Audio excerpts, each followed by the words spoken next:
Bueno, continuando con el tema, ahora vamos a hablar acerca de la fisiología de las glándulas endocrinas. Ya decíamos pues que el hipotálamo está conformado por una aglomeración de células llamados núcleos. Entre ellos vamos a encontrar los siguientes: los núcleos preópticos, los núcleos paraventriculares, una área hipotalámica anterior, los núcleos supraópticos, el área hipotalámico dorsal, el núcleo dorsomedial, el núcleo ventromedial, un área hipotalámica posterior, un área hipotalámica lateral y los cuerpos mamilares.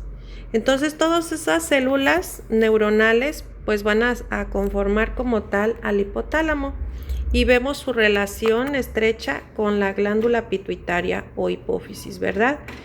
Vemos lo que es el tallo de la hipófisis, que es la conexión directa con el hipotálamo, y vemos estas neuronas, las cuales van a tener un axón largo y que van a tener una conexión directa con la hipófisis posterior o neurohipófisis. Bien, dentro de este tallo y a nivel de la hipófisis vemos que tiene un gran suministro de sangre arterial y también de sangre venosa, pero además a estos axones se le llaman células neurosecretoras.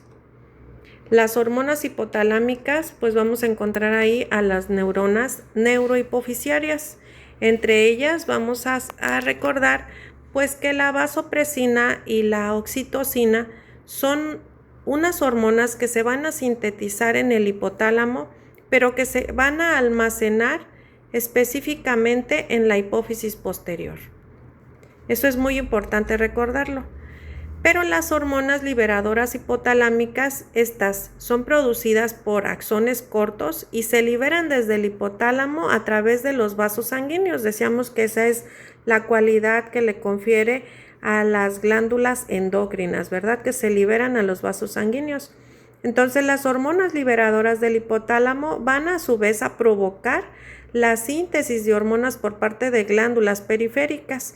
Hablábamos del ejemplo de la glándula tiroides, ¿no? Cuando a través de la sangre le llega la información al hipotálamo de que hay una escasa cantidad de hormonas tiroideas, pues entonces el hipotálamo va a producir una liberación de esas hormonas liberadoras hipotalámicas que a su vez van a llegar a estimular a la hipófisis para que produzca un estímulo directo sobre una glándula periférica, en este caso la glándula tiroides, y esta sintetice propiamente T3 y T4, que decíamos que son tiroxina y triiodotironina.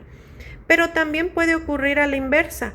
Si los tejidos están detectando que hay un aumento en la cantidad de esas hormonas, entonces va a haber un estímulo directo hasta el hipotálamo y va a generar que haya una menor liberación de estas hormonas hipotalámicas y por lo tanto un menor estímulo a nivel hipofisiario y un menor estímulo a nivel de la glándula tiroides.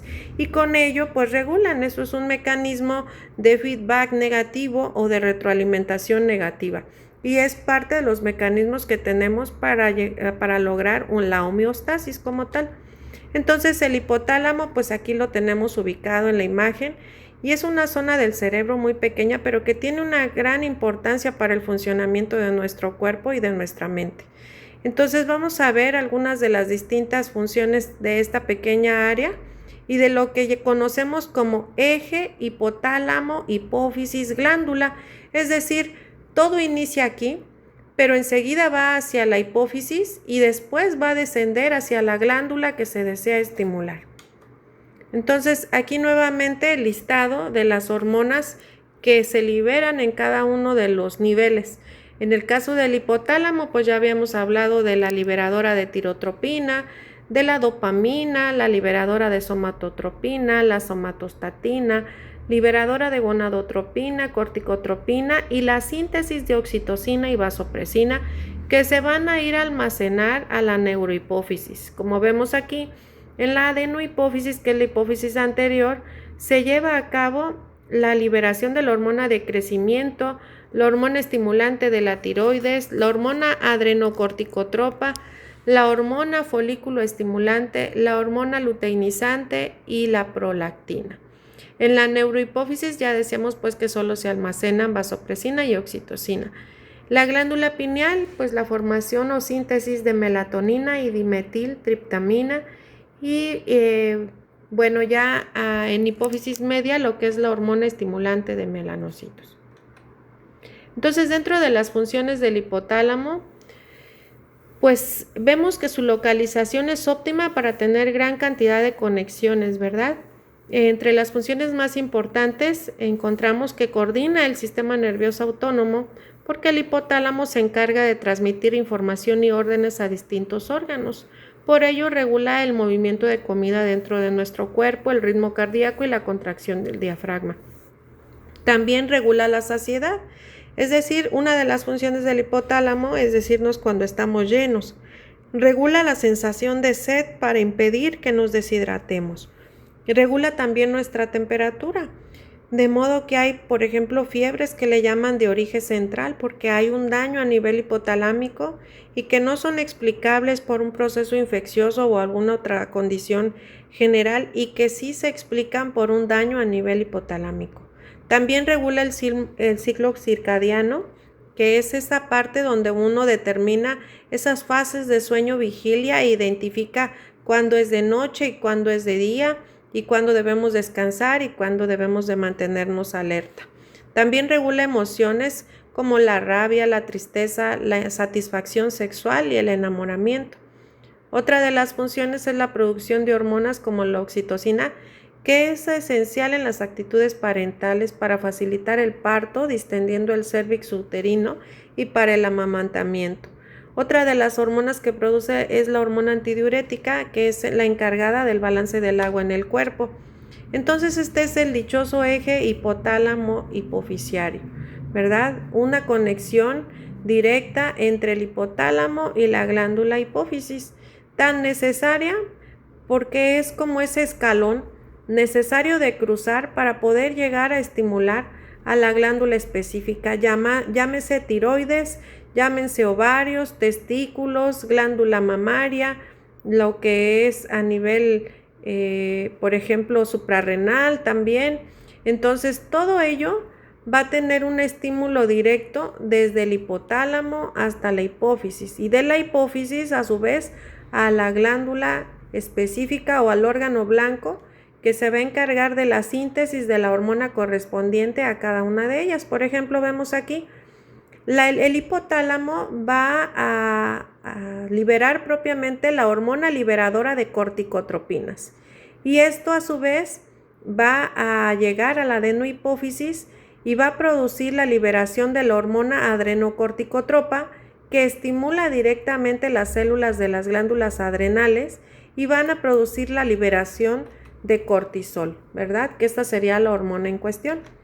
Entonces vemos aquí al hipotálamo, la hipófisis anterior, la hipófisis posterior y todos estos estimulantes para la liberación de la hormona de crecimiento, de la prolactina, la luteinizante, la folículo estimulante, la adrenocorticotropa, la tiroestimulante, la vasopresina y la oxitocina, ¿verdad? Que ya decíamos cada una de ellas desempeñando una función particular. Por ejemplo, la oxitocina es necesario la síntesis de eso y de esta sustancia para que se pueda liberar la leche a través del pezón mediante la succión. Entonces el estímulo es la succión del bebé para que se pueda liberar esa leche. También a nivel uterino pues es necesaria la oxitocina para que se lleven a cabo las contracciones propias para el trabajo de parto, la vasopresina o antidiurética que va a encargarse de regular las concentraciones de agua dentro del riñón, y en la glándula tiroide pues las hormonas tiroideas T3, T4, en la suprarrenal las hormonas corticales, en los testículos la testosterona y bajo el estímulo de la luteinizante y la folículo estimulante en los ovarios, los estrógenos y la progesterona como tal. Bueno, algunas de las enfermedades ocasionadas por el mal funcionamiento del hipotálamo, pues encontramos ahí, por ejemplo, trastornos de la conducta alimentaria, que pueden a veces ser de causas genéticas. El consumo de dietas altas en grasas saturadas o la desnutrición o la inflamación pueden ser secundarios a daños en esta región. Una incapacidad para poner un control a esa necesidad permanente de estar alimentándose. Entonces es importante mencionar que la obesidad no es solamente implica tener kilos de más, sino que tiene consecuencias metabólicas negativas como el estrés oxidativo, la producción de radicales libres como átomos, iones o moléculas que dañan lípidos, proteínas y ácidos nucleicos. Y esto favorece inflamación, daño celular y falla de comunicación celular. Algunas enfermedades que se pueden desarrollar a partir de este mal funcionamiento son la diabetes insípida, en donde se lleva a cabo una pérdida excesiva de agua debido a una excreción excesiva de agua y a través de los riñones, obviamente, y suele haber sensaciones de estar sediento y ganas de orinar constantes. Puede llegar a producir deshidratación. Un síndrome de secreción inadecuada de adrenocorticotropa. Se produce un exceso de vasopresina en sangre que puede provocar eliminación de sodio excesivo en la orina y puede derivar en dolores de cabeza, apatía, náuseas, vómitos, trastornos de la conciencia y en los casos más graves, apnea, coma o la misma muerte. Entonces es necesario el equilibrio. En esta imagen recordé que aquí donde mencionaba yo el tallo hipofisiario también se le conoce como infundíbulo. El hipopituitarismo es donde la función de alguna hormona en concreta es la que se está escaseando y puede producirse, por ejemplo, baja estatura cuando hay una carencia de la somatostatina, infertilidad por carencia de hormonas gonadales, la intolerancia al frío, la fatiga, la incapacidad de producir leche materna. Existe la producción de tumores a nivel de la hipófisis, que ya sabemos pues que está localizado en la silla turca, y puede producir eso a su vez trastornos como hipertiroidismo, síndrome de Cushing, niveles elevados de cortisol, gigantismo, secreción de leche, periodos menstruales irregulares en mujeres o disminución del funcionamiento sexual en los hombres. Eso porque al localizarse un tumor en la hipófisis va a alterar todo el estímulo dirigido a cada una de las glándulas encargadas de producir las hormonas que ya habíamos mencionado.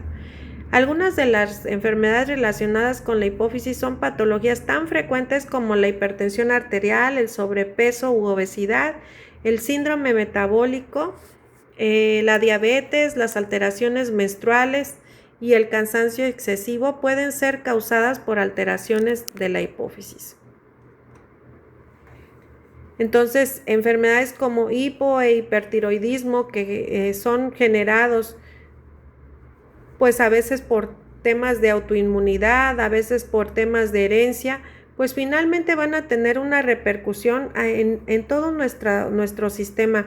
¿Por qué? Porque la tiroides, que se va a encargar del metabolismo, pues no es específica solo de la glándula tiroides o hablar solamente de pérdida de peso o obesidad. Va a tener manifestaciones a nivel orgánico en general, como vemos aquí con algunos síntomas muy característicos propias del trastorno, ¿verdad? Y las hormonas tiroideas, pues vemos que van a ser las encargadas de que estén todos esos órganos en un correcto funcionamiento. Si están carentes, va a haber una sintomatología y si están excesivas, va a haber otra sintomatología. También la glándula paratiroides no recibe influjo directamente del hipotálamo. Sin embargo, el detectar las cantidades anómalas de fósforo y calcio en sangre va a derivar a una mayor producción para que puedan estar, sobre todo el sistema óseo, en óptimas condiciones. Y este es el eje hipotálamo, en este caso tiroides, e igual puede ser eje, hipotálamo, hipófisis, ovario, o eje, hipotálamo, hipófisis, glándulas suprarrenales, o eje, hipotálamo, hipófisis, glándula mamaria. Ese es el eje tan importante. Aquí en la tiroides, pues vemos, en las paratiroides, vemos algunos de las patologías hiperparatiroidismo e hipoparatiroidismo, que se refiere propiamente a la cantidad de fósforo y calcio, algunas de sus causas y cómo es que se manifiesta, y que de alguna manera es importante conocer para uno que se dedica al área médica, para poder sospechar que pueda haber alguna alteración a ese nivel y poder atender de una forma más eficaz. Entonces, existen tipos de hormonas según su estructura química y se clasifican en esteroideas y no esteroideas. Dentro de las esteroideas está el cortisol, aldosterona, estrógenos, progesterona, testosterona. Y de las no esteroideas vamos a encontrar las que tienen origen proteico, los péptidos propiamente, de aminoácidos simples y de las glucoproteínas. Y aquí vemos un listado de las hormonas que se sintetizan a partir de ese sustrato químico. Eso lo vamos a seguir analizando en la siguiente presentación.